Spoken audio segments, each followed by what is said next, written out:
আসসালামু আলাইকুম। আজকে আমি এখানে দাঁড়াইছি পুলিশ ভাইদের উদ্দেশ্য কইরা কিছু কথা বলার জন্য।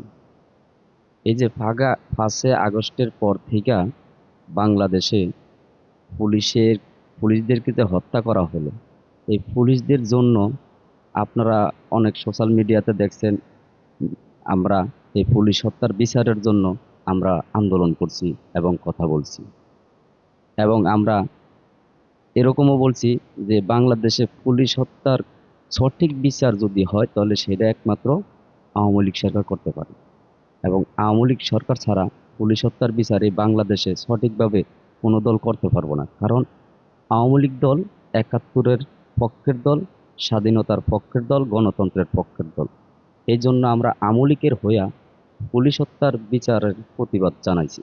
কিন্তু দুঃখের বিষয় যেটা, আমরা এই যে ৭ই মাস ৩২-এ বঙ্গবন্ধু শেখ মুজিবুর রহমানের কিছু খেটে খাওয়া মানুষ, আমরা রিক্সা চালকরা মিল্লা ৩২-এ ফুল দিতে গেলাম। কিন্তু সেইখানে আমাদের কি অপরাধ?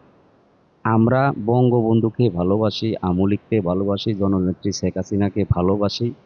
সেই উদ্দেশ্য কইরা বঙ্গবন্ধুরে ভালোবাসি এই জন্য আমরা ৩২-এ ফুল দিতে গেছি। এটা কি আমাদের অপরাধ?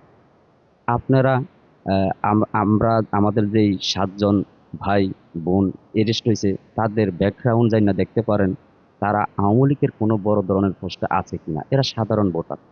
শুধু তারা আওয়ামী লীগ এই কারণেই করে, আওয়ামী লীগ বাংলাদেশের একটা উন্নয়নের দল এবং বঙ্গবন্ধুকে ভালোবাসে, বঙ্গবন্ধুর ভালোবাসার টানে তারা ফুল দিতে গেছে।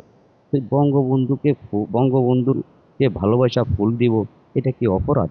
এটা কি কোনো ও ডাকাতি? এটা কি কোনো চুরি? এটা কি কোনো সন্ত্রাসী? এটা কি কোনো চাঁদাবাজি? বঙ্গবন্ধুকে ভালো আমরাই না, সারা বিশ্বে অনেকেই ভালোবাসে। বাংলাদেশেরও এখনো যদি দেখেন আপনার ৫৩% লোক বঙ্গবন্ধুকে ভালোবাসে। তাহলে ওই ৫৩% লোকের ভিতর থেকে আমরাও তারা।